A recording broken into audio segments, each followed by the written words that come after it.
가끔 고속도로나 바다에 안개가 심하게 끼면 앞을 전혀 볼 수가 없습니다.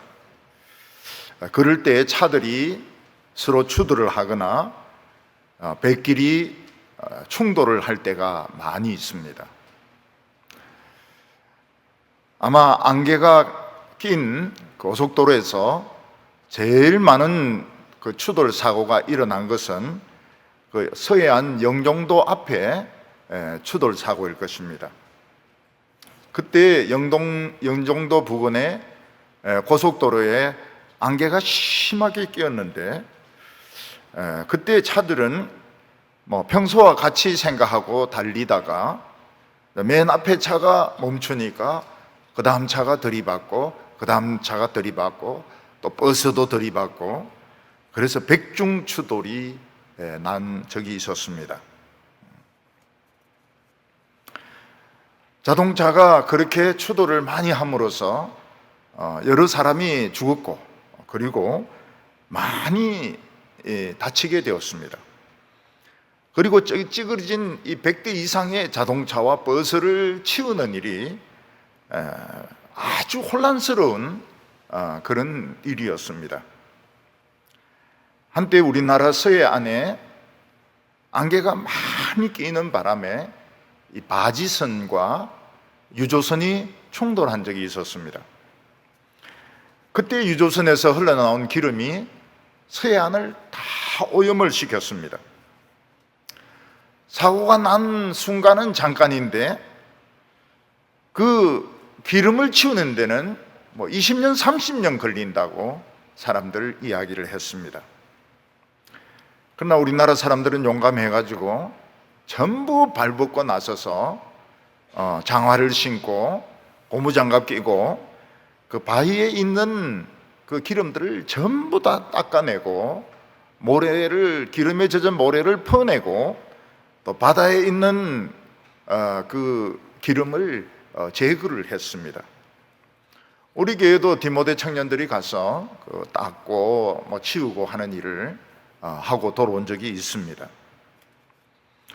지금은 서해안이 아주 깨끗하게 되었습니다. 기름 냄새도 나지 않고 고기들도 많이 살고 있고 바닷가의 모래도 깨끗하게 되었는데 이건 참 놀라운 기적인 것입니다. 한국 사람들이 할 수 있는 것입니다. 외국 사람들은 그렇게 안 할 겁니다. 한국 사람들은 너나 할 것 없이 자원해서 가서 바위를 닦고 모래를 닦고 바닷속에 있는 그 기름덩어리를 깔아앉아 있는 기름덩어리를 끄집어내었던 것입니다. 제가 학생 때 서울 변두리는 교통지옥이었습니다. 종점에서부터 사람이 꽉 차가지고 오기 때문에 중간 정류장에서는 차가 서지도 않고 탈 수도 없었습니다.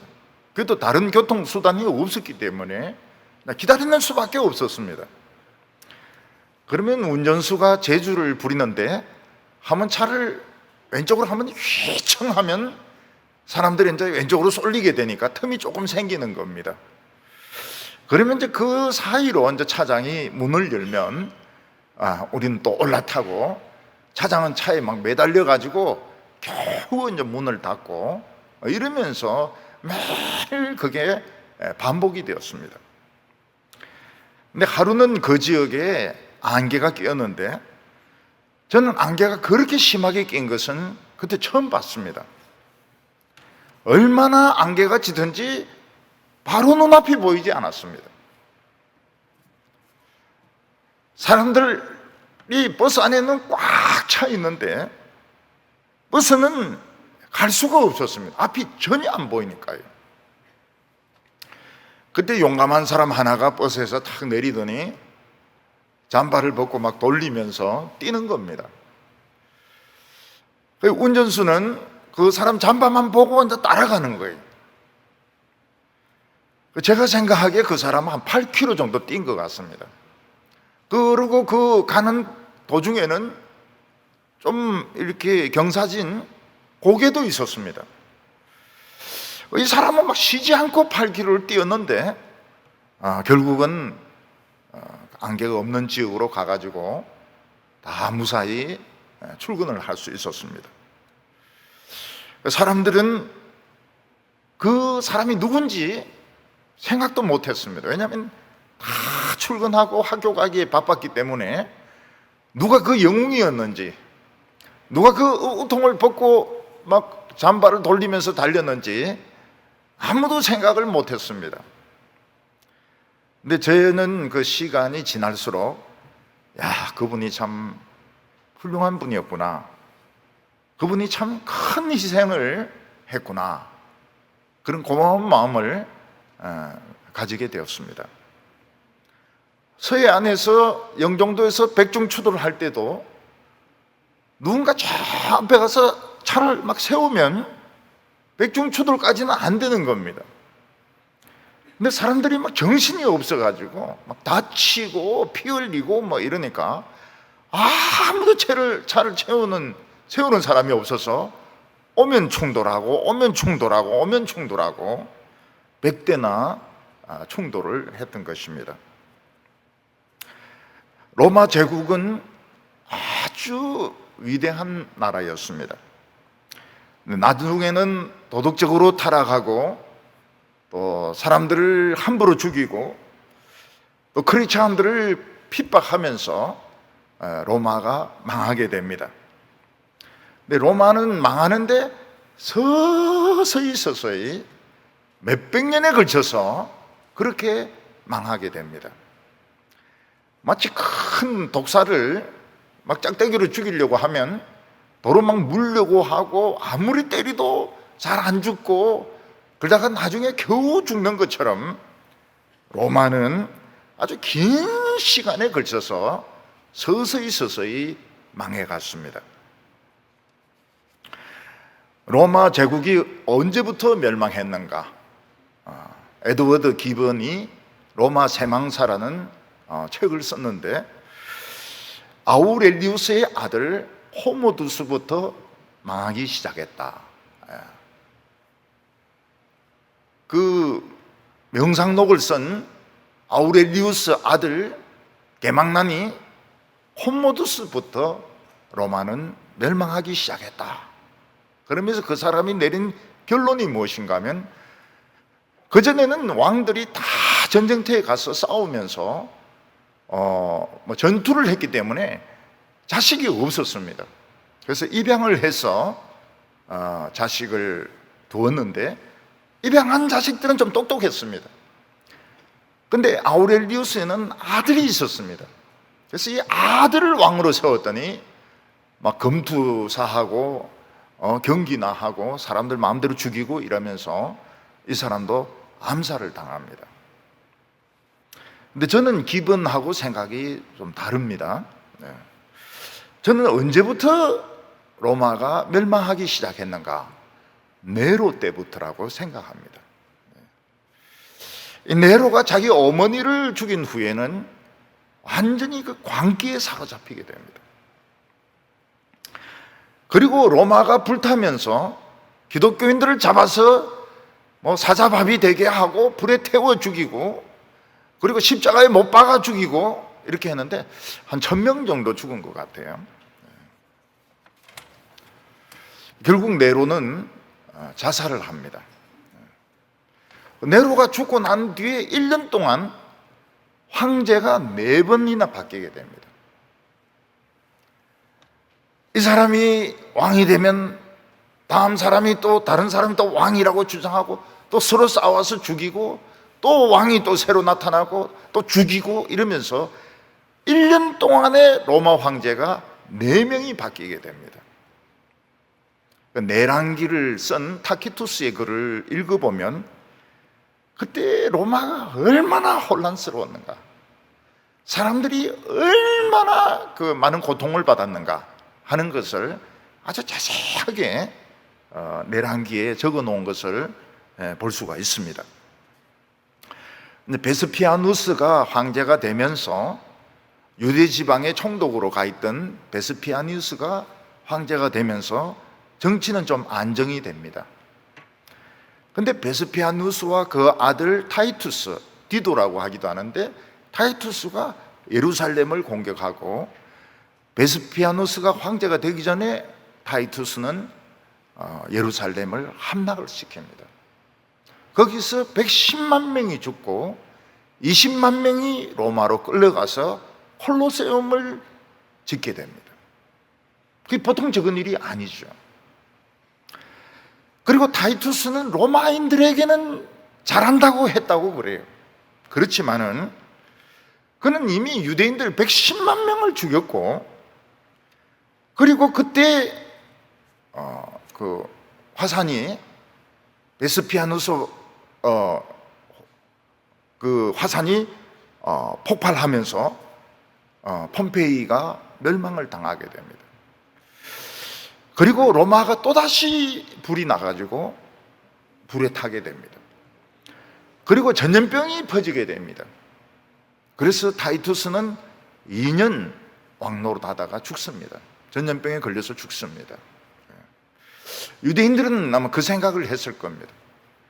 성전을 저래 짓밟고 유대인들을 죽인 결과다, 그렇게 생각할 겁니다. 그 예루살렘의 멸망에 대해서 역사도 너무 간단하게 지나가고 기독교 역사는 아예 다루지도 않습니다. 그러나 그것은 잘못입니다. 예루살렘의 멸망은 굉장히 큰 사건으로 봐야 됩니다. 그리고 동생 도미티아누스가 황제가 됐는데 미친놈입니다. 그래서 자기를 하나님이라 부르게 하고 또 황제에게 분향하게 하고, 그렇게 하지 않는 사람은 죽이고, 그때 사도 요한이 밤모섬에 유배되어 가서 돌을 캐느라고 고생을 굉장히 많이 하게 됩니다. 또 거기서 계시록을 받게 됩니다. 근데 이 도미티아누스는 미친놈이기 때문에 의문의 암살을 당하게 됩니다. 왕비와 노예가 합작을 했는데 왕비는 크리스찬으로 알려지고 있습니다. 그래서 사도 요한은 밤모섬에서 풀려나서 에베소로 돌아오게 됩니다. 그래서 저는 어떻게 보는가 하면, 로마는 그 마크스 아우렐리우스의 아들 때부터 망한 것이 아니고 네로 때부터 망했다, 이렇게 보는 것이 더 정당하게 보는 거라고 생각합니다. 이와 같은 일이 북쪽 이스라엘에서도 일어나게 됩니다. 북쪽 이스라엘에서 유조선을 충돌시켜서 그 시커먼 기름을 온 바다에 빼낸 사람이 여로보암이었습니다. 여로보암은 공사판 감독에 불과했는데, 또 그 솔로몬의 미움을 받아서 애굽으로 도망을 친 사람인데, 하나님께서는 돌아오게 해서 10지파의 왕이 되게 했습니다. 그런데 여로보암은 그 왕자리를 뺏길까 싶어가지고 금송아지를 만들어서 하나님이라고 백성을 속였습니다. 이 금송아지가 뭔가 하면 유조선의 구멍이었습니다. 거기로부터 시커먼 기름이 나와서 온 이스라엘 백성들의 마음과 생각과 생활을 다 오염을 시켰던 것입니다. 근데 사람들은 아무도 이 검은 기름을 닦을 생각을 하지 않았습니다. 그래서 이스라엘 백성들은 두 가지 고통을 받았는데, 하나는 안개가 잔뜩 끼어서 앞을 바라보지 못하는 겁니다. 다음 왕이 나서서 앞에 왕조를 다 멸망시키고, 그 다음 또 장군이 앞에 왕조를 다 멸망시키고, 이러면서 계속적인 추돌이 일어났던 것입니다. 이것은 마치 백중추돌과 같은 것입니다. 사람들이 하나님의 말씀이 어떻게 되어 있는가만 보면 금송아지를 부수면 됩니다. 금송아지를 부수고 금송아지가 만들어낸 검은 기름을 닦아내면 이스라엘은 다시 살 수가 있는데, 아름다운 나라가 될 수 있는데, 아무도 성경을 중요하게 생각하지 않고 그 기름을 닦을 생각을 하지 않았기 때문에 계속 충돌하고. 그래서 앞 왕조는 씨가 마르고, 그 다음 왕조는 또 씨가 마르고, 그 다음 왕조는 또 씨가 마르고, 이런 일이 계속이 되었던 것입니다. 오늘 첫 번째, 인간들은 하나님의 한없는 자비를 이용을 한다는 것입니다. 사람들이 계속 죄를 짓는 이유는 하나님께서 한없는 자비로 인내하고 계시기 때문에 그런 것입니다. 사람이 나쁜 짓을 하고 나쁜 정책을 피고 우상을 섬기고 음란하고 거짓말할 때 하나님이 즉시 심판을 내리시면 인간들은 하나님을 좀 겁을 낼 것입니다. 그런데 하나님께서는 아무리 악한 자라 하더라도, 자기의 친척을 죽이고 백성들을 죽이고 이런 자라 하더라도 회개할 시간을 주십니다. 그래서 얼마나 긴 시간을 주시는가 하면 그 사람이 살아있는 동안 기회를 주시고 그 사람 아들대에 가서 심판을 하시는 겁니다. 그런데 사람들은 심판 안 받는 것은 자기가 잘났기 때문에, 자기가 힘이 있기 때문에 심판을 안 받는다, 이렇게 생각을 하는 것입니다. 이것은 하나님의 자비하심을 악용하는 것입니다. 이스라엘의 시커먼 기름을 유출시킨 장 본인은 여로보암이었습니다. 여로보암은 만들어서는 안 되는 금송아지를 만들어 가지고 온 이스라엘을 오염시켰습니다.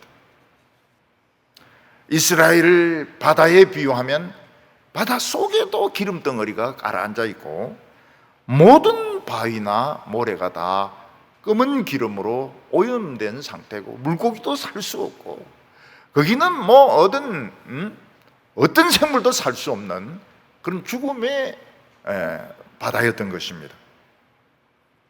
근데 아무도 그 기름을 닦으려고 하지 않았습니다. 그래서 이스라엘 백성들은 미래를 알 수 없는 그 불안과 두려움, 그 안개의 고통을 받았고, 또 하나는 온 세상을 오염시키고 있는 검은 기름, 도덕적인 타락의 고통을 받고 있었던 것입니다.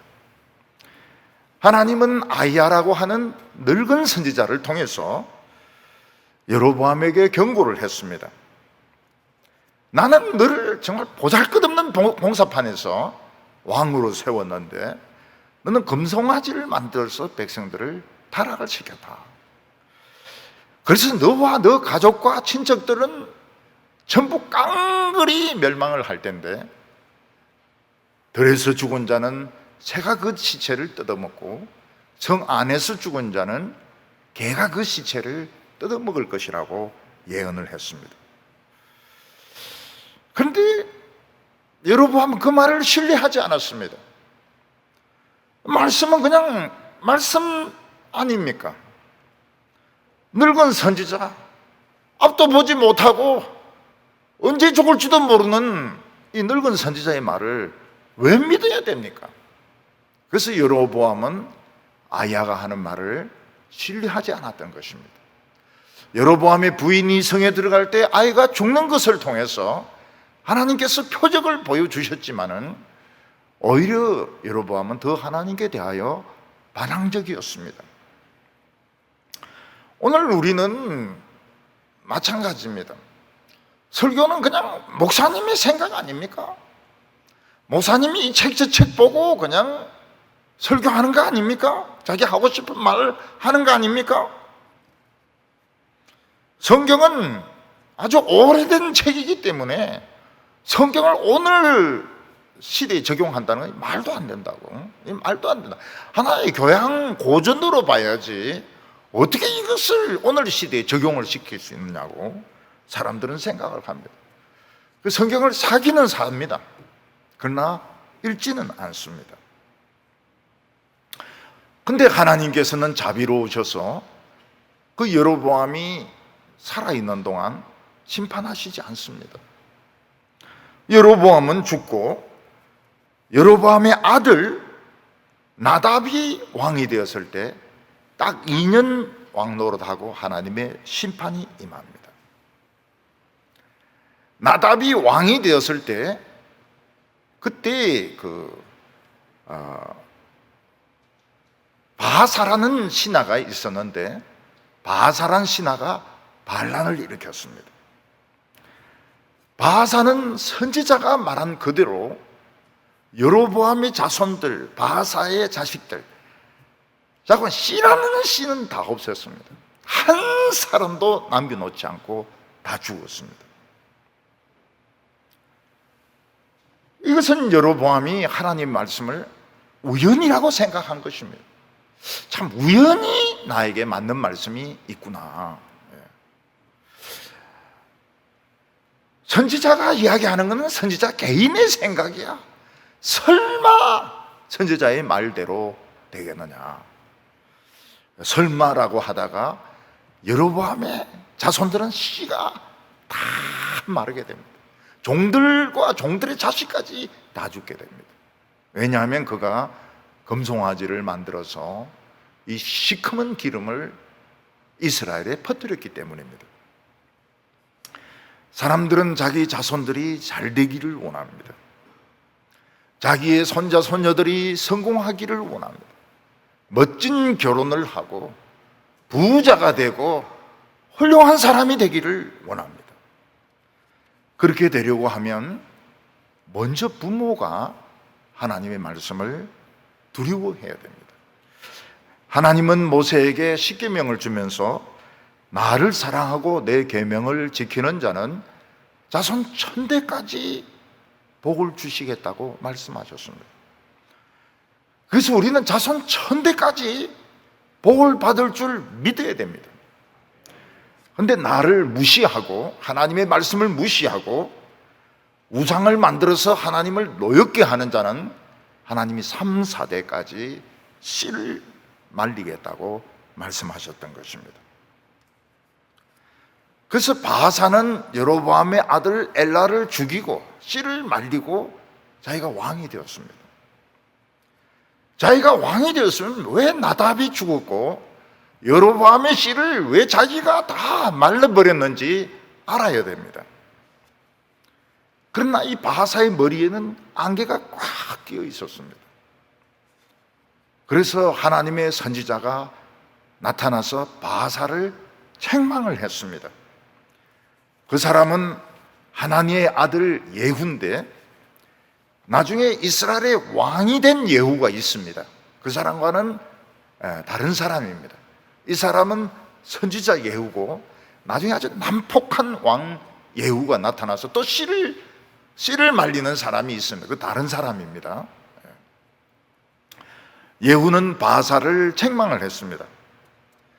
나는 너를 티끌 가운데서 들어서 왕이 되게 했는데 이스라엘의 주권자가 되게 했는데 너는 왜 여로보암의 길을 따라가서 이스라엘 백성들을 망하게 하느냐? 왜 금송아지를 그대로 두어서 썩은 물, 검은 기름이 계속 흘러나오게 하느냐? 하나님께서는 바사를 티끌이라고 했습니다. 너를 티끌에서 건져내어서 왕이 되게 하고 이스라엘의 주권자가 되게 했는데 너는 왜 여로보암의 금송아지를 없애지 않느냐? 그렇게 말씀하셨습니다. 사실 우리는 하나님 앞에서 다 티끌입니다. 머리 좋은 사람도 티끌이고 머리 나쁜 사람도 티끌이고 키가 큰 사람도 티끌이고 키가 작은 사람도 티끌인 것입니다. 키가 큰 사람은 티끌이 좀 길게 모인 것이고 뚱뚱한 사람은 티끌이 좀 많이 모인 것이고 머리 좋은 사람은 그냥 머리 좋은 티끌이고 대통령도 티끌이고 재벌도 티끌이고 교수도 티끌이고 티끌 전부 티끌입니다.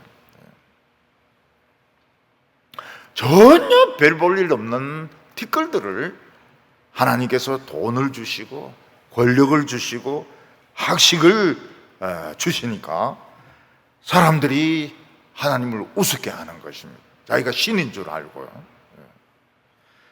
나는 신문을 보면서 참 그 두려운 표현이 뭔가 하면 굉장히 그 예쁘게 생긴 그 모델이나 배우를 보면 여신이라고 해요. 여신.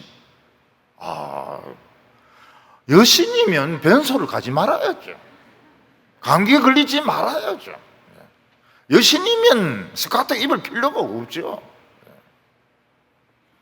바둑을 잘 떠도 바둑에 입신한다 이럽니다. 구단은 입신입니다. 입신. 아직 십단은 없어요. 공부의 신이라고 합니다. 공부의 신. 공부의 신이 어디 있습니까? 신이 무슨 공부를 합니까? 신은 공부 안 합니다. 왜냐하면 수능이 없기 때문에 신은 공부를 안 해요. 노래를 잘 부르면 신이 내린 목소리다 이런 소리 하는데, 물론 하나님이 내려주셨죠. 그런데 사람들은 신이 되고 싶어 하는 겁니다. 그럴 때 하는 말이 뭔가 하면 개구리가 올챙이 시절을 모른다 그런 말을 씁니다. 옛날에는 형편없는 그 뒷거리였는데 하나님께서 막 들어서 서시니까 자기가 최고인 줄을 아는 겁니다. 개구리 시절을 몰라요. 저는 이 개구리 발음이 안 돼가지고요 늘 깨구리 깨구리 이렇게 했습니다. 근데 어떤 사람이 어느 날 하루 탁 지적을 했습니다. 깨구리가 뭐냐고. 개구리지. 엄청난 훈련을 겪은 결과 개구리. 창고 그것도 아니더라고요. 창고 문법 문법. 근데 요즘은 서울 사람들도 자꾸 애기 이러더라고요. 경상도 사람은 막 다 100% 애기고 아기를. 처음에 제가 서울 갔을 때 애기를 놓고 이러니까 다 웃는 거예요. 애기를 어디에 놓아뒀냐고 다 웃는 거예요. 그 사람들은 딱 분별을 해요. 아기를 낳고 이렇게 해야 되는데 경상도 사람들은 전부 애기를 놓고 이렇게 하거든. 그래 참 그 비웃음과 조롱을 많이 당했습니다. 오늘 제가 그냥 만들어진 게 아닙니다. 수없는 개구리, 아기를 놓고 이런 그 압박과 서름 가운데서 수천 번 연습을 해가지고 저는 꼭 아기라고 합니다. 아기를 낳고 그 쌀 사러 가가지고 살 주세요 이래 막 웃는 거야. 얘가 살을 달라고 한다고. 그러니까 이게 지금은 서울 가도 워낙 지방 사람들이 많아가지고 뭐 그런 구별이 안 되죠. 그런데 옛날에는 이게 딱 구별이 되니까 야, 내 살을 어떻게 주냐 막 이렇게 하니까 얼마나 창피했는지 몰라요. 뭐 물어보면 아닌데 언제 해? 이러니까 막 너무 재미있어가지고 자꾸 말을 시키는 겁니다.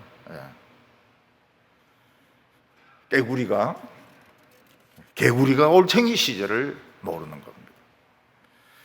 우리는 다 뒷걸로 돌아갈 것입니다. 우린 신이 아닙니다. 우린 성도입니다.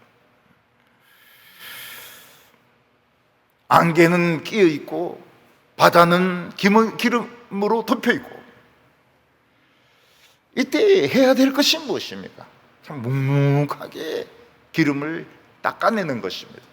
바위에 묻어있는 그 기름을 고무장갑 끼고 이 장화 신고 닦아내는 것입니다. 근데 그걸 볼 수 있는 사람이 없는 거예요. 하나님의 말씀을 통해서 안개를 보면 그 휘두르는 이게 보이거든요. 잠바가 보이거든요.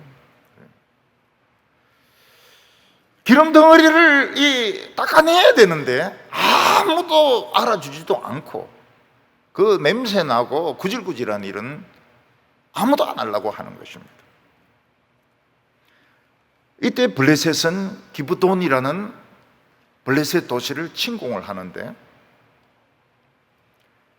엘라는 여로보암의 아들은 머리를 써가지고 군사를 한 사령관에게 맡기지 않습니다.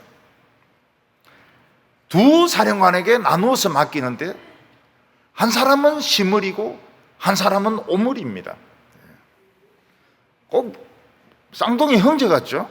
시므리, 오므리 이렇게. 시므리와 오므리.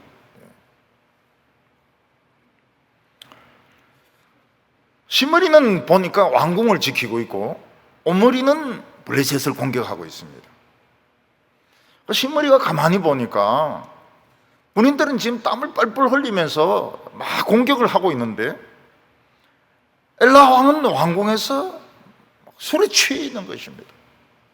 궁녀들이 막 춤추는 것을 구경하고 있는 것입니다. 그래서 시므리는 이 엘라는 왕될 자격이 없다. 그래서 왕궁에 들어가서 그냥 바로 찔러 죽여버립니다. 뭐 반란도 필요 없습니다. 그냥 칼 들고 들어가서 찔러 죽여버립니다. 그리고 자기가 왕이다 이렇게 해서 시므리가 왕이 됩니다. 오므리는 뭘 오므릴까요?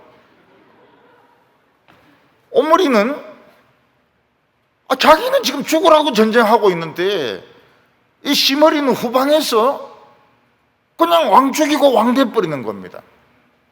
내가 뭐 때문에 전쟁해? 오므리야지. 그래가지고 그냥 절수를 하는 겁니다. 근데 그동안에 시므리는 이 엘라의 바사죠. 바사의 씨를 싹 다 죽입니다. 전부 다 죽입니다. 그때 이제 오므리가 왔습니다. 오므리가 왕이 되려고 자기도 왕이다 이러니까 또 군사가 또 반으로 나누어져요. 그래서 한 사람이 자기도 왕이다. 왕이 3명이 나오게 되는 겁니다. 그때 오므리가 자기를 반대했던 장군을 죽입니다. 굉장히 빨리 죽입니다. 그리고 폭풍 같은 속도로 수도 디르사로 몰려와 가지고 포위를 합니다. 시므리는 딱 생각해 보니까 자기가 오므리를 이길 수가 없지 않습니까? 오므리니까 벌써 딱 포위를 하는 겁니다. 그래서 오므리는 왕궁에 들어가서 불을 지르고 거기서 자살을 합니다. 시므리가 왕노릇한 기간이 뭔가 하면 7일입니다. 7일. 7일 동안에 그가 한 것이 무엇입니까? 바사의 자손들의 씨를 말린 것입니다. 씨를 말린 것. 바사는 여로보암의 씨를 말리고, 그리고 시므리는 바사의 아들과 그 족속들의 씨를 말리고, 그리고 왕궁에 불을 지르고 자살을 합니다. 그러니까 일주일용 왕인 것이죠. 일주일 동안 하나님께서 시므리에게 기회를 주셨던 것입니다. 중국의 어떤 왕도 미인에게 미쳤습니다. 이 미인이 웃지를 않아요. 웃지를 않아요. 아무리 웃겨도 웃지를 않아요. 근데 비단을 찢으면 웃는 겁니다. 왕비가 웃는 것을 보기 위해서 전국에 있는 비단을 모아가지고 찢습니다. 그러니까 웃어요. 웃습니다. 그리고 언제 또 웃느냐면 사람을 죽일 때 또 웃는 겁니다.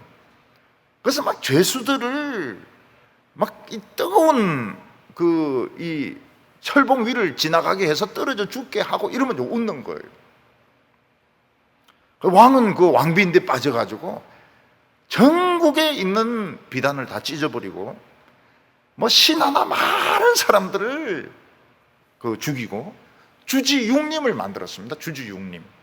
그래서 나무에 고기를 이제 걸어놓고 연못에서는 술을 채우고 모든 신하들이 벌거벗고 거기 들어가서 술을 퍼마시고 고기를 뜯어먹는 겁니다. 그 미친 짓 보고 반란이 안 일어납니까? 반란이 일어나니까 그 왕도 왕궁에 불을 지르고 타 죽습니다. 타 죽어요. 시므리는 바사의 집을 멸망시키기 위해서 일주일 동안 이용된 일회용 왕에 불과했던 것입니다. 그리고 오므리가 정권을 잡게 됩니다. 여기서 우리가 생각할 수 있는 것이 뭔가 하면, 하나님은 참 자비로우셔서 부모의 죄를 자식 때까지 참아주십니다. 근데 자식이 정신을 차리고서 회개하고 기름을 닦고 금송아지를 부수고 이러면은 하나님이 그냥 새로운 나라로 축복을 해주십니다. 근데 사람들은 쉽게 살려고 하기 때문에 부모로부터 돈을 물려받고 죄도 물려받고 저주도 물려받습니다. 그래서 곧 얼마 못 가서 자살을 하든지 얼마 못 가서 심판을 당한. 부모는 오래 살아요. 근데 자식은 오래 살지 못합니다. 그래서 우리는 부모가 잘못한 것에 대해서 그걸 잘했다 하면 안 됩니다. 틀린 것은 틀렸다고 해야 됩니다. 아버지인데 쫓겨나가지고 그냥 고시원에서 산다 하더라도 막 진짜 돈이 없어가지고 막 알바를 하더라도 부모로부터 그 돈과 저주를 물려받으면 안 되는 겁니다. 자기는 새로 시작해야 되는 겁니다. 오늘 두 번째는 해 뜨기 전이 가장 어둡다는 것입니다. 이스라엘 왕이 신하에 의해서 깡그리 죽임을 당하고, 또 그 다음 왕은 그 다음 장군에서 깡그리 죽임 당하고 왕이 되고, 이렇게 연쇄추도를 계속 했던 것은 그들이 안개 때문이었습니다. 하나님의 말씀을 가지고 보면 이게 저절로 이게 정리가 되게 되는데, 탁탁탁 자를 건 자르고 붙일 건 붙이고 이게 되는데 말씀을 안 믿는 겁니다. 그래서 죽음의 안개가 덮고 있다는 것을 모르고 있습니다. 뒤에 차는 앞에 차를 받고, 또 뒤에 차는 또 앞에 차를 받고, 뒤에 차는 또 앞에 차를 받고, 100대가 얽히고 설켜가지고 막 대혼란을 이루면서도 깨닫지를 못하는 것입니다. 그 이유는 그들이 하나님의 자비로우심을 자기들이 잘난 것으로 오해를 했기 때문입니다. 우리가 잘난 것이 뭐가 있습니까? 우리는 다 뒷거리입니다. 우리는 다 뒷거리고 진짜 약하게 만들어졌습니다. 좀 강하게 부딪히면 뼈가 부러지고요, 또 높은 데서 떨어지면은 다리가 부러지고요, 또 늙으면은 아무 데가 안 다쳐도 막 허리가 나가고요, 주저앉아버리면 허리가 나가버리고요. 우린 진짜 약한 재질로 만들어진 뒷거리입니다. 사람이 죽으면 돈이 무슨 소용이 있을까요? 사람이 죽으면 좋은 차가 무슨 소용이 있을까요? 사람이 죽으면 책이 무슨 소용이 있습니까? 무소유, 그거 자기인데 무슨 유익이 있습니까? 이스라엘 왕들 중에서 이 오므리는 정치를 아주 잘하는 사람입니다. 그래서 수십 년 전에 모압의 비석이라 하는 비석이 발견됐는데, 그 비석에 오므리 왕의 이야기가 나옵니다. 오므리가 외교를 굉장히 잘했던 것 같아요. 그리고 오므리는 지금 있는 그 수도가 디르사가 참 아름다운 성입니다. 아름다운 성이지만 방어하는 데는 굉장히 약하다는 것을 알고 세메레라는 사람에게서 돈을 주고 산을 삽니다. 은 2달란트를 주고 산을 사는데 큰 돈은 아니에요. 그래서 그 산에 성을 새로 쌓습니다. 그러니까 이 사람이 건축에도 뛰어나고 전략적으로도 뛰어난 사람입니다, 오므리가. 그리고 오므리는 이 새로 만든 이 튼튼한 성의 이름을 세멜에게서 이 산을 샀기 때문에 사마리아다, 이렇게 이름을 지었습니다. 사마리아는 굉장히 튼튼한 성이었습니다. 오므리는 외교도 잘하고 정치도 잘하고 군사적으로도 뛰어났지만 그는 금송아지에서 벗어나지 못했습니다. 그래서 열왕기상 16장 25절과 26절을 보면 오므리가 여호와 보시기에 악을 행하되 그 전에 모든 사람보다 더욱 악하게 행하여 느밧의 아들 여로보암의 모든 길로 행하며 그가 이스라엘에게 범하게 한 죄 중에 행하여 그들의 헛된 것으로 이스라엘의 하나님 여호와를 노하게 하였다.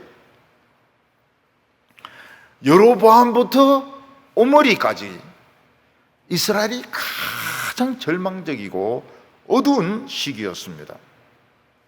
그런데 하나님은 이스라엘을 완전히 망하게 하지는 않고 그 어둡고 냄새나고 침침한 가운데서 이스라엘을 유지시켜 주셨습니다. 왜냐하면 얼마 후에 굉장히 어려운 태양이 떠오르기 때문입니다. 그 태양이 뭡니까? 엘리야였습니다. 엘리야. 그래서 엘리야가 나타나기 전까지 이스라엘이 그렇게 어두웠던 것입니다. 아주 캄캄한 밤이었던 것입니다. 엘리야는 나타나서 바알의 제사장과 아세라 제사장과 대결을 하고 하늘문을 열고 닫아서 비가 3년 반 동안 오지 않게 하고 비가 오게 하고, 그리고 산 위에 올라갔을 때, 산 위에 피하여 올라갔을 때 하나님의 사람이여 하면서 오는 50부장들 다 불로 태워 죽입니다. 내가 하나님의 사람이면 불이 내려와서 너희들을 태워 죽일 것이라고. 능력의 종이었습니다. 그는 하늘에서부터 불이 떨어지게 한 그런 능력의 종이었습니다. 하나님께서는 이 엘리야를 보내시기 전에 그렇게 이스라엘을 어둡게 하셨던 것입니다. 절망적으로 만드셨던 것입니다. 그래서 우리는 아무리 어두운 시대를 만나고 아무리 캄캄한 밤을 만난다 하더라도 이제 곧 태양이 떠오른다, 이렇게 생각을 해야 됩니다. 제가 대학생 때는 학생들이 술을 많이 마셨습니다. 왜 술을 많이 마셨는가 하면 세상을 똑바로 보기 싫어가지고 술을 많이 마셨습니다. 군사정권 때도 술을 많이 마셨습니다. 왜냐하면 너무너무 탄압이 심했기 때문에, 중앙정보부에 끌려가가지고 고문당해가지고 사람이 그냥 거의 죽다 살아나서 나오기도 하고 진짜 살벌했습니다. 지금도 술을 많이 마십니다. 거기서 한 걸음 더 나가서 여성들은 담배를 얼마나 피우는지 모릅니다. 내 성가대 연습실에서 저 앞에 커피숍 보니까 여자 한 분이 담배를 얼마나 맛있게 피우면서 문자를 보내는데, 이 담배를 코로도 내고 입으로도 내고 굉장히 귀로는 안 나오는 것 같아요. 굉장히 바쁘게 그 담배를 피우더라고요.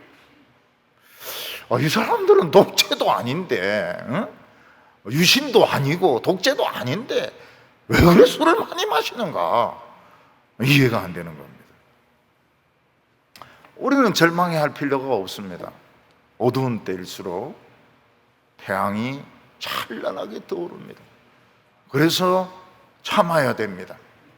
참아야 되고 기름을 닦아야 됩니다. 기름을 닦아야 되고, 그리고 하나님 말씀을 가지고 안개를 보는 훈련을 해야 됩니다. 그러면 이 위대한 선지자가 나타나는 것입니다. 그래서 예수님이 오셨을 때에도 사람들은 흑암에 앉아 있었고 사망의 그늘에 있었다고 말씀하고 있습니다. 그 예수님이 태양으로 나타나신 것이죠.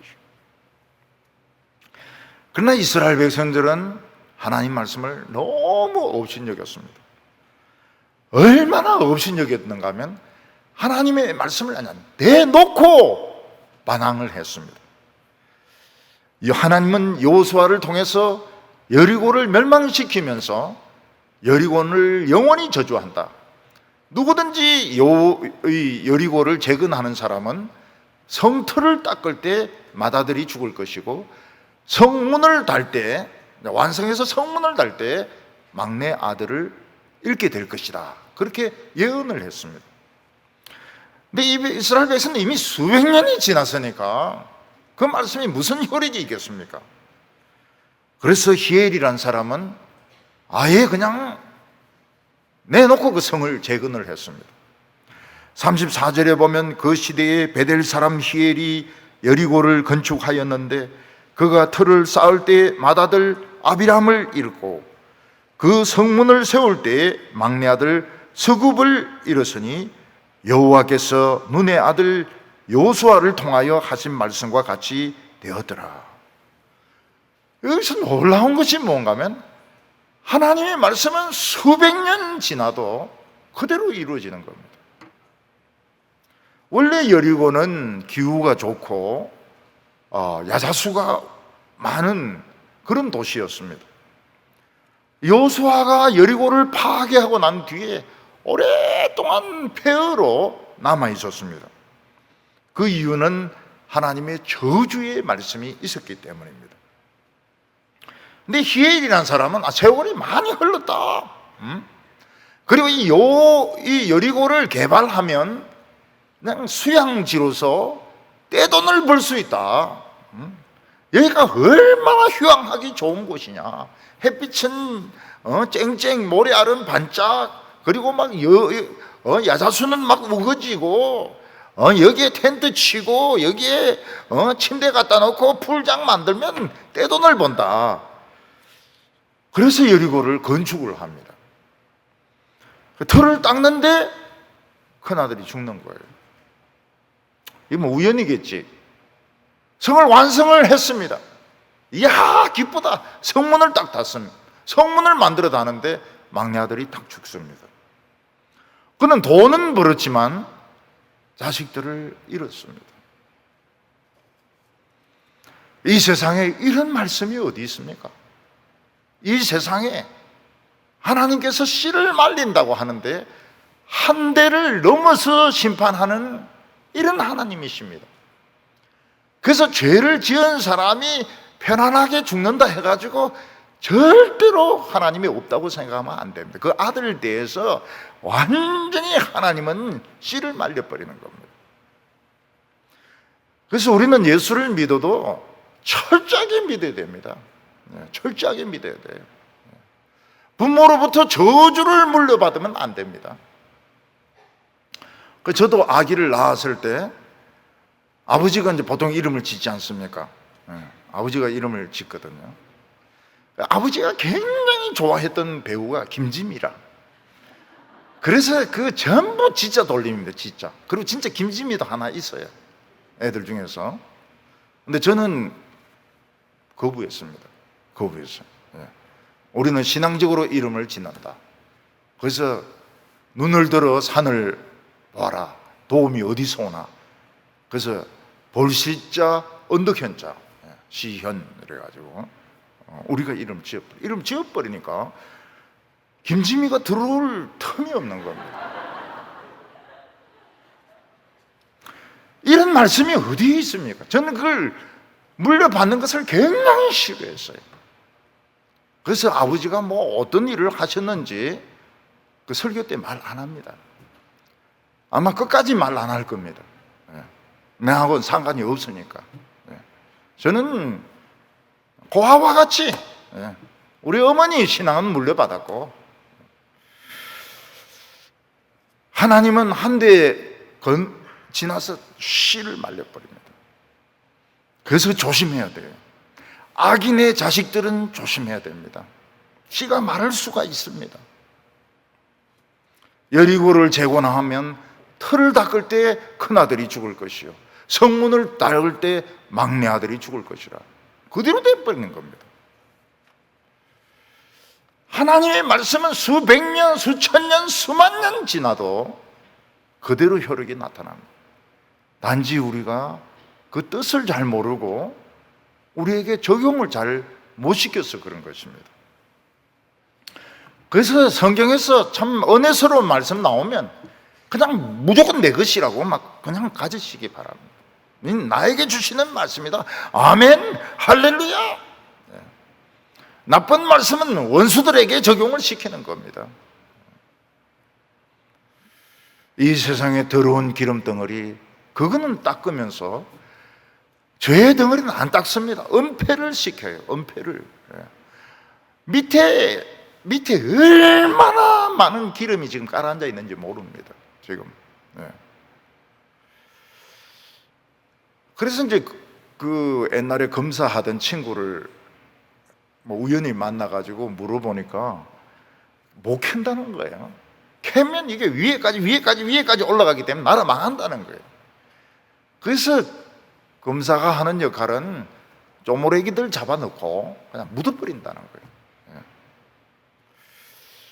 참 정직하다. 응? 누가 정직한 이야기를 했다. 짙은 안개 속에서 정말 우통을 벗고 막 잠바를 돌릴 수 있는 이런 미친 사람이죠. 근데 그 때문에 다 사는 겁니다. 오늘 세 번째로는 금송아지가 뭐냐 하는 것입니다. 우리나라에 IMF가 왔을 때 사람들이 집에 있는 금수저, 뭐 금브로치 이런 것을 막 내놨습니다. 근데 그 중에 금 뚜꺼비도 있습니다. 이 뚜꺼비가 징그럽지만 금으로 만든 뚜꺼비는 이거 굉장히 이거는 보물이죠. 근데 우리나라 사람들이 보기에는 뭐 금 모으고 이런 게 별게 아닌 것 같지만은 외국 사람들은 굉장히 그 감동적이었던 것 같아요. 한국 사람들이 IMF를 이기기 위해서 금을 모았다. 금 뚜꺼비를 그냥 내놨다. 송아지는 보기에도 좋지만 금으로 만들면 이 돈이 엄청 비싼 겁니다. 뇌물로 딱 좋은 것이 금송아지죠. 옛날에 사자 있는 사람과 결혼하려고 그러면은 판사, 검사 뭐 이런 사자 있는 사람하고 결혼하려면 열쇠 3개를 준비해야 된다고 이야기했습니다. 아무 열쇠나 가져가면 안 돼요. 자동차 포르쉐 열쇠, 집 맨션 열쇠, 그리고 무슨 뭐 사무실 열쇠. 신성한 결혼이 그런 식으로 뭐 사가 뭐길래? 근데 보니까 사들이 돈이 굉장히 많더라고요. 수십억에서 수백억이 되더라고요. 그거 다 장모인데 물려받은 거라고요. 그게 열쇠 아닙니까? 열쇠. 그런 더러운 결혼을 왜 하는지 내가 모르겠어요. 결혼은 정말 사랑하는 사람하고 하는 거지 무슨 사자하고 결혼을 하는 건지 이해가 안 돼요. 이해가 안 돼요. 우리나라 사람들은 누가 별 달면 금으로 별을 만들어 가지고 바칩니다. 누가 국회의원이 되면 금으로 국회의원 배지를 만들어서 바칩니다.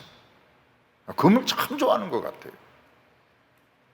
이스라엘의 부귀영화를 상징하는 것은 금송아지였습니다. 제법 큰 금송아지입니다. 이스라엘 백성들은 저 금송아지가 있는 이상은 이스라엘은 망하지 않는다. 왕가는 죽어도 우리 백성들은 안 죽는다. 우리는 성공한다. 그렇게 믿었던 것입니다. 이스라엘 백성들은 부귀영화를 너무너무 좋아했습니다. 그래서 왕조는 전멸을 당해도 금송아지는 끝까지 살아 있었던 것입니다.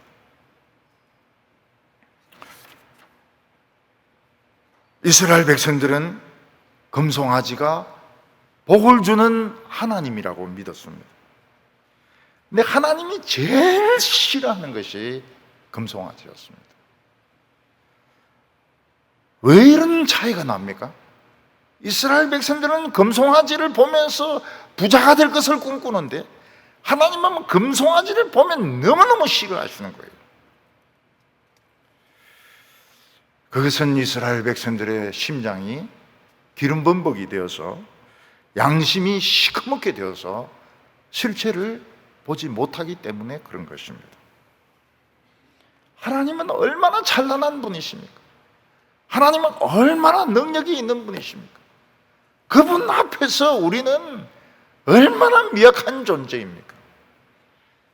그러나 이스라엘 백성들의 눈에 안개가 끼어 있고 그들의 양심에, 그들의 심장에 금은 기름이 끼어 있기 때문에 그들은 아무것도 아닌 금송아지를 부귀영화를 가져다 준다고 믿었던 것입니다. 누군가는 이 기름을 닦아야 되는데, 누군가는 잠바를 벗어서 돌리면서 달려야 되는데 아무도 그 귀찮은 일을 하지 않으려고 했습니다. 또 그런 일을 해도 아무도 알아주지 않습니다. 사람들은 그냥 눈에 보이는 것들, 이런 거, 잘생기고 똑똑하고 말 잘하고 학식이 있는 것 같고 이런 걸 알아주지, 기름 닦는 이런 잡부 갖고 난닝구 법채로 막 이 옷 돌리는 이 미친놈은 안 좋아하는 것입니다. 오늘 우리에게도 마찬가지입니다. 이 세상의 성공, 이 세상의 부귀영화 얼마나 탐스럽습니까? 예, 성공과 부귀영화 얼마나 탐스럽습니까? 사람들은 옛날에는 벤츠 차를 성공의 상징이라고 생각했습니다. 그러다가 그 사람들은 이제 일본의 그 렉서스를 또 성공의 상징으로 생각했습니다. 그러니까 벤츠 500 시리즈, 그 다음에 렉서스 500, 이게 성공의 상징으로 생각했습니다. 우리 아파트에는 반이 벤츠입니다. 그러니까 사람들이 이제 요즘은 포르쉐로 바꾸고 있습니다. 포르쉐가 성공의 상징으로, 성공의 상징으로. 사람들은 더 좋은 차, 더 큰 집, 더 좋은 직책에 있기를 원합니다. 금송아지입니다. 금송아지. 성도가 얼마나 위대합니까? 예수 믿는 것이 얼마나 위대합니까? 예수 믿는 어린이, 예수 믿는 청년, 예수 믿는 여성들, 예수 믿는 노인들 얼마나 영광스럽습니까? 하나님의 말씀이 얼마나 영광스럽습니까? 그런데 사람들은 그걸 무시합니다. 왜냐하면 눈에 보이는 것이 그게 아니거든요. 우리는 허영의 도시에서 너무 오래 살면서 우리의 머리와 가슴에 돈이 이제 다 칠갑이 되어버렸습니다. 돈이 딱 붙어버렸어요. 머리와 가슴에 돈이 붙어버렸습니다. 교회는 제일 중요한 것이 순수한 열정이거든요. 순수한 열정. 근데 돈이 지금 머리와 가슴에 지금 가득 채우고 있습니다. 무의식의 세계까지 돈이 들어와 있습니다. 저는 어렸을 때 제일 기뻤던 꿈이 길에서 돈 줍는 꿈이었습니다. 그래 막 돈 주고 있는데 엄마가 깨우는 거예요. 그때 안 돼, 지금 안 돼, 좀 더 줘야 돼. 그런데 학교 가야 된다고 이러면서 그때 너무 슬펐어요. 돈 주는 꿈이 너무 좋았는데 그 엄마 때문에 돈 더 못 주고 그냥 끝나고 말았습니다. 그러니까 이 무의식의 세계까지 돈이 들어와 있는 거예요. 무의식의 세계까지 돈이 들어와 있습니다.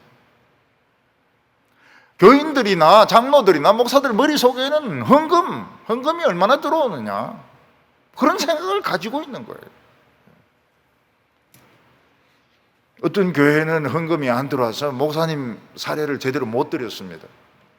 그러니까 다른 목사님들이 막 뭐라 하는 거예요. 그 장로인데 당신은 그 월급 많이 받으면서 왜 목사님 월급 제대로 안 주냐 이러니까 아무 소리도 안 하는 거예요. 아무 소리도 안 해요.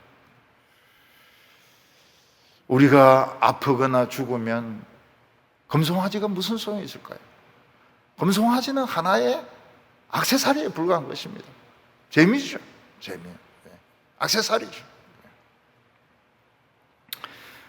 제가 제일 좋아하는 오르골이 이제 하나 남아 있습니다. 그거는 뭔가 하면 종이로 된 그거 뭐라 가방, 조그마한 거, 요만한 가방 하나 딱 남아 있습니다. 그거는 이제 오면서 가면서 이제 돌립니다. 그러면 피아노 음악이 나와요. 그거는 제일 좋아합니다. 제일 좋아하고 뭐 없어요. 지금 없어요. 제 오르골은 세계적으로 없는 것들인데 그건 더 없어요. 근데 그거는 놀랍게도 한국에서 샀습니다. 요만한 종이 가방인데 막 털면은 이루마 그 피아노가 나와요. 굉장히 좋아요. 가면서 나오면서 돌려가지고 듣습니다. 금송아지는 음악도 안 나와요. 오르골도 아니. 어디 틀면은 음악이 나와야 되는데 음악도 안 나와요. 누가 훔쳐갈 수도 있고 깨버리지 뭐. 그냥 박사 깨버리지. 그 깨버렸으면은 이제 기름이 보이는 겁니다. 안개가 그쳐지는 거예요. 부귀와 영화를 그냥 깨버리면 교인들의 가치가 눈에 들어오는 거예요. 부자와 가난한 자 차별이 없어지고 청년과 청소년의 차이가 없어지고 어린아이들이 대단한 거예요. 대단해. 우리 교회 어린아이들 대단합니다. 하나님이 예비하신 산이 무슨 산이냐, 마이레 이래가지고 참 여호와 이래가 안 나오고 그 애들 똑똑해요. 굉장히 똑똑해요. 우리 지금 유치부 보통 똑똑한 게 아니에요. 밑으로 내려갈수록 똑똑합니다. 인물들이 나올 겁니다. 인물들이. 순수한 열정은 어디 갔느냐. 그 옛날 친구들은 다 옛날에 순수할 때 만나지 않았습니까? 열정이 있을 때 만나지 않았습니까? 40년, 50년 지나고 만나면 벌써 뭐 배는 나오고 머리는 까지고 술, 담배에 찌들어가지고 입에 막 욕만 계속 나오는 겁니다. 욕만. 정부 욕하고 말이죠. 좌빨 욕하고 막 우파 욕하고 막 욕만 잔뜩 하는 거예요. 우리나라는 거짓말을 해야 손해를 안 보고 이득을 봅니다. 그 어리숙하게 사실대로 이야기하면 어떻게 됩니까? 뒤집어 쓰는 거예요. 모든 걸 다 뒤집어 씁니다. 왜냐하면 전부 의심하고 보고 있기 때문에, 사람들 마음속에 의심이 꽉 차 있기 때문에 거짓말을 해야 돼요. 거짓말을 해야 살아남고, 정직하면 뒤집어 쓰는 겁니다. 옛날에 그 미국 가는 비자를 그 인터뷰에서 볼 때 목사다 하고 뭐 이런 다 목사는 무조건 다 잘리는 거예요. 목사인데 비자 받는 사람은 기적입니다. 기적. 진실을 이야기하면 절대로 이익을 보지 못해요. 엄청나게 뒤집어 씁니다. 이때 하나님의 백성들은 말씀을 멀리합니다. 왜냐하면 하나님 말씀이 무슨 소용이 있느냐? 거짓말을 해야 살아남는데. 그래서 우리는 완전히 진실하지 않습니다.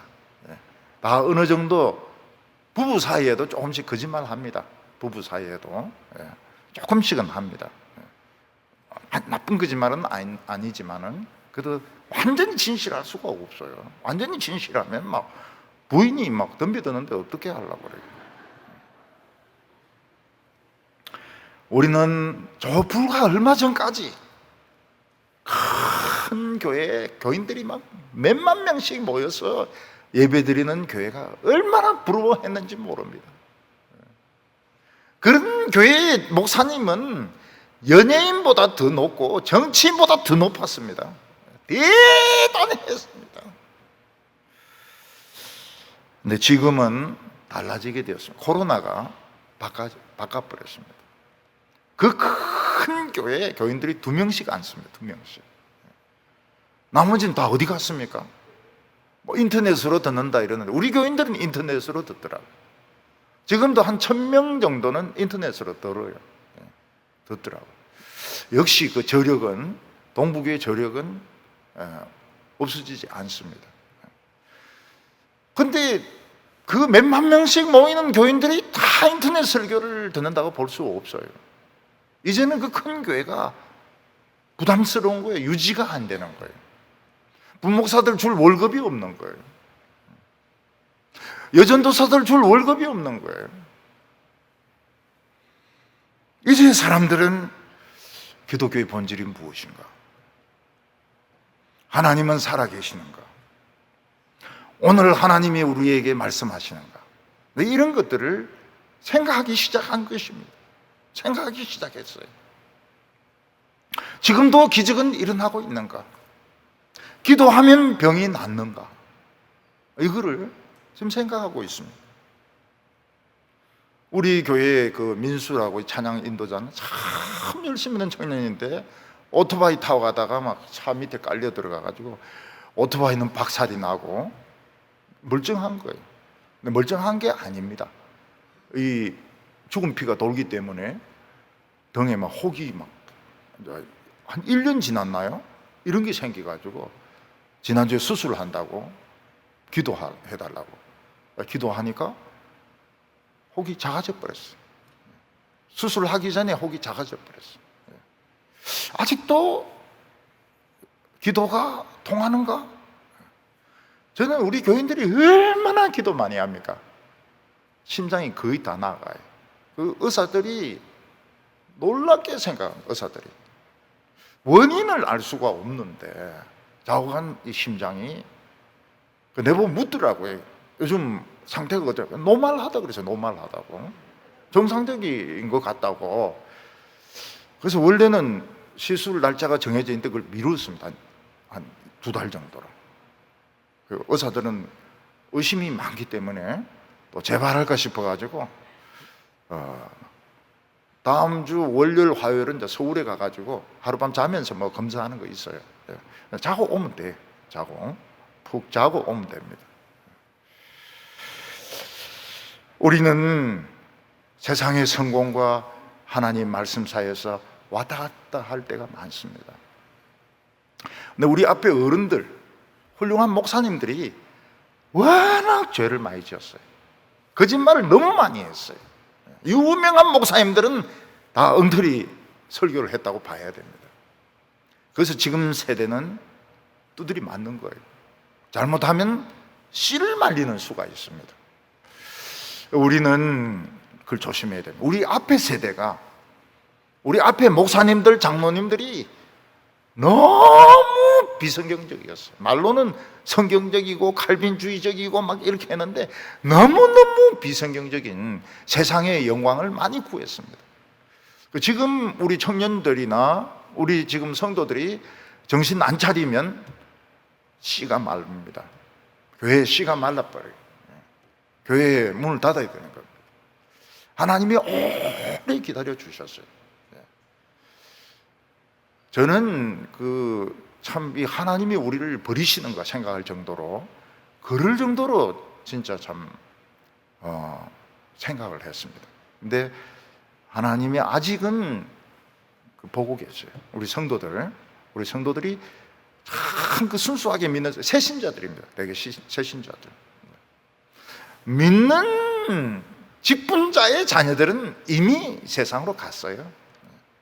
우리 교회 남아있는 사람들은 그래도 막 봉사하고 막 이러는데, 유학 가고 막 서울 가고 미국 가고, 아우, 신앙 별로 없어요. 금은 변합니다. 금은 소리도 못 내요. 오르골 가치도 없습니다. 하나님의 말씀은 100년이 지나고 1000년이 지나도 효력이 있습니다. 우리 성도 한 분의 성경책을 보니까 막 줄을 치놨더라고요. 자기 거로 만들기 위해서. 저는 그 성경책 끄면은 막 가슴이 막 칼로 쫙 찌르는 것 같아요. 너무 막 아파요. 그래도 이제 더 이상 이 성경은 이제 안 볼 거니까, 딴 성경을 봐야 되니까 막 볼펜으로 끄면 막 가슴이 막 피가 나요. 우리 성도 여러분, 캄캄할수록 엘리야가 올 것입니다. 그리스도가 올 것입니다. 하나님의 영광, 하나님의 영광. 이 성공, 허영의 도시, 여기에 너무 명예에 붙들리지 말고 자기 나름대로 하나님 믿으면서 사는 우리 성도들 다 되시기를 바랍니다. 기도드리겠습니다. 거룩하신 하나님 아버지, 참 이 허영의 도시에서 우리는 너무 깊이 변질되었습니다. 또 우리 아버지 세대의 목사님과 우리 장로님들 진짜 죄 많이 지었습니다. 그들은 세상의 성공을 하나님의 축복이라고 가르쳤습니다. 큰 교회 만들어 놓고 얼마나 잘난 체 했는지 모릅니다. 근데 우리도 그 길을 지금 따라가고 있습니다. 주님, 오늘 저희들에게 순수한 열정을 주시기를 원합니다. 내 자신의 인생을 다른 사람의 인생과 비교하지 말게 하여 주시고, 남들의 하는 소리를 듣지 말게 하여 주시옵소서. 하나님께서 우리의 기름을 닦아주시고 우리 안개를 벗겨주셔서 환한 눈으로 미래를 보게 하여 주시옵소서. 예수님의 이름으로 기도하옵나이다. 아멘.